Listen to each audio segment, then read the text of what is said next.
You are just right in time for news. My name is Brian Mwenda. Now we start off with some good news where Kenya is set to receive adequate rain ahead of the main planting season in March.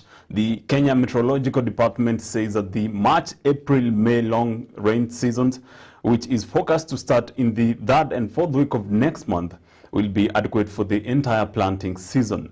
Director of Kenya Meteorological Department, Stella Aura, has urged farmers to prepare their land in preparation of the planting of the year's crop.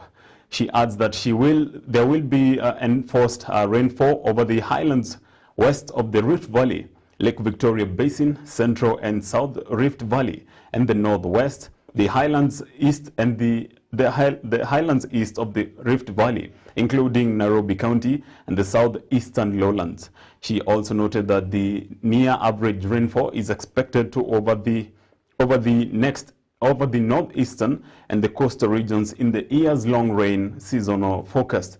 However, the weatherman has warned the flooding in Budalangi, Nyando, Baringo, as well as the southeastern lowlands, Tana River and Garissa counties. The weatherman is further warning that there will be an expected rise in water levels in Lake Victoria and the Rift Valley lakes. Now, the Kenya Meteorological Department says that the arid and semi-arid lands could see a rise in pest and animal diseases due to the expected moisture following prolonged dry weather in the previous months, urging that the authorities need to stock enough chemicals as well as to enhance disease surveillance, control and prevention measures.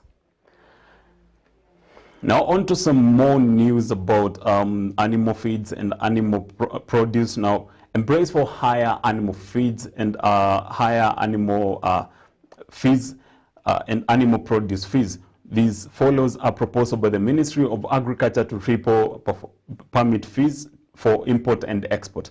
Agriculture Cabinet Secretary Peter Munya has, through a legal notice, asked Parliament to approve review to the charges that were last reviewed 20 years ago. The ministry has proposed that 3,000 shillings will be charged per consignment, which is a truckload of animals, apiary products, egg products, meat and milk products against the current 1,000 shillings.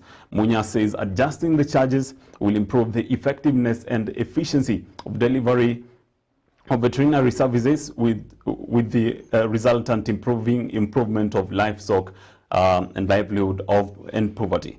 Traders that will be affected by the reviews include livestock keepers, livestock importers, slaughterhouses, milk and meat exporters. Others include honey and hive products, importers and exporters, animal feeds and importers, as well as the public and private animal health services providers. Now on to some GMO news, where the approval of the commercialization of genetically modified maize now lies on the cabinet after the scientists concluded that the field trial and handed the report to the Kenya Plant Health Inspectorate Services for registration. The acting chief executive officer of the National Biosafety Authority, Roy Mugira, says that the cabinet memo was prepared early this year by the principal secretary in the line ministry and now awaiting approval. Dr. Mugira says that the final decision will be made by the cabinet, given that the 2012 moratorium on importation and growing of GMO products is still in place. The new request comes 4 years after former Health Cabinet Secretary Cleopa Mailu turned down another request by the researchers to have the GMO maize commercialized in the country. So far, Kenya has commercialized planting of the GMO cotton, which is now running for the second year, while the field trial for cassava have also been approved. The national performance trials on maize were concluded last year, and scientists have now applied for commercial release of their variety to farmers. Scientists from the Kenya Agricultural Livestock Research Organization and the Africa Agricultural Technology Foundation have been spearheading research on GMO maize in Kenya, urging that it is time to also move into this modern technology. Now on to some hunger news, where More than 13 million people in the Horn of Africa are facing starvation. This is according to World Health Food Program. Places affected include South Ethiopia and North Kenya and Somalia, which are in the grip of severe drought, and that has fell to 13 million people facing hunger across these regions, where people highly depend on agro-pastoral activities for a living.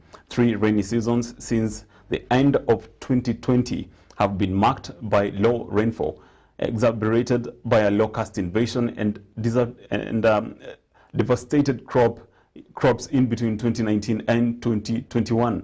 According to Mike Danford, World Food Program Regional Director for East Africa, the population for the Horn of Africa makes up for 4% of the global population, but it represents 20% of the population that is food insecure.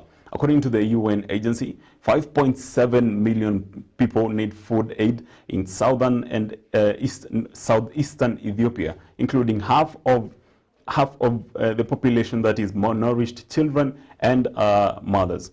In East and North Kenya, where President Uhuru Kenyatta declared a state of national disaster in September because of the drought, another 3 million people are waiting for more assistance.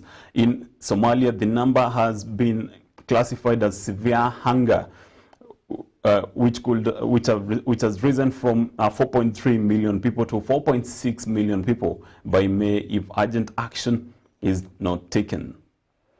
On to some more hunger news, where the number of people facing hunger in Africa is expected to cross the 500 million mark on COVID-19 accelerated challenges, according to the Agricultural Policy Research in Africa, APRA. A continental agricultural policy firm. The pandemic is an addition to existing challenges, including climatic changes, which will double to the numbers that lack food from the current 227 million. Other factors including malnutrition, political unrest, and inflation. Amrita Saha, APRA research and fellow of the Institute of Development Studies, says although households in Africa demonstrate impressive resilience and defiance to the United Nations World Health Program, World Food Program predictions, the numbers that experience hunger is looking to double. Now on to our feature today, which is the Market Watch. Now, farmers selling their produce on the open air market have decried high food wastage, predominantly occasioned by the low yields experienced at a time where the cost of farm inputs, they say, are high. According to these farmers, the high cost of farming has forced them to plant without essentials that are needed for planting. These includes fertilizers that have eventually led to small yields that are not market competitive, forcing them to sell at extremely low levels at a time, and at times even throw away their produce. Here is the weekly discussion on Market Watch. Market iko tight. Ni kabla sijauza niko makini sana, sababu hii mahindi ni kama hamjachukua ningechomeka sana.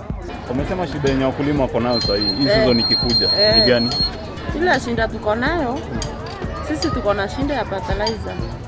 Fertilizer tunauziwa ikiwa na bei kali kabisa, kama saa hii I think imepanda na 10%.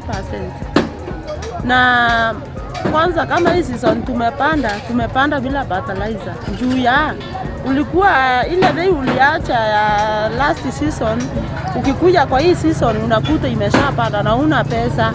Unaona vitu kwa tunalima. Hii vitu hata tunauza na bei chini kabisa. Hata kufaidika. Tumepanda mimea bila fertilizer na hakuna kitu tumepata. Especially kama viazi na limangwa na fertilizer. Tumepanda bila fertilizer, hakuna vitu tumetoa, na hiyo mimea ndio tunategemea kusomeza watoto, kuwalea, kulipa nyumba. Sisi ni watu wa mitaa. Na saa hii ukileta hii kitu kwa soko unalipia gari, unakuja kwa kanso ukalipa.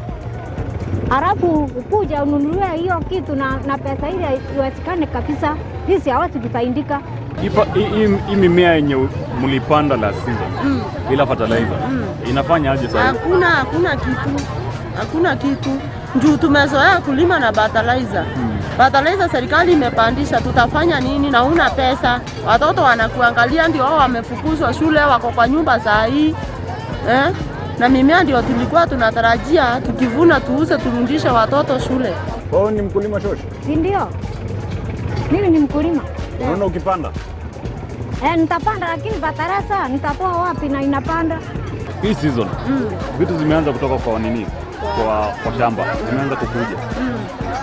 Zile zenye zinatoka saa hii, mnaona market ni kama imeongezeka kama kuna kabisa, kuna njoo tukikuja huku kwa soko wanatununulia vitu ovyo kuliko hata mimea yenye tunanunua ya kupanda. Nasi tukivuna kuliko watupandishie vyenye wanapandisha nini fertilizer, wanateremsha zetu ya kulima chini. So sisi hatuna faida kabisa. Na serikali inapaswa kuinua mkulima.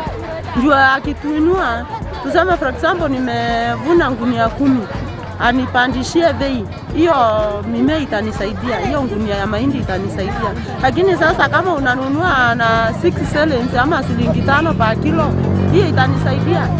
Iwezi saidia na fertilizer vyenye iko juu, na hata hiyo mimea tunanunua ya mfuko yenyewe imepanda. Well, these are very interesting times, and we hope that authorities will just come right in place before the planting season comes. You're just right in time, and thank you very much for watching us here at A Farmers Media. My name is Brian Wanda.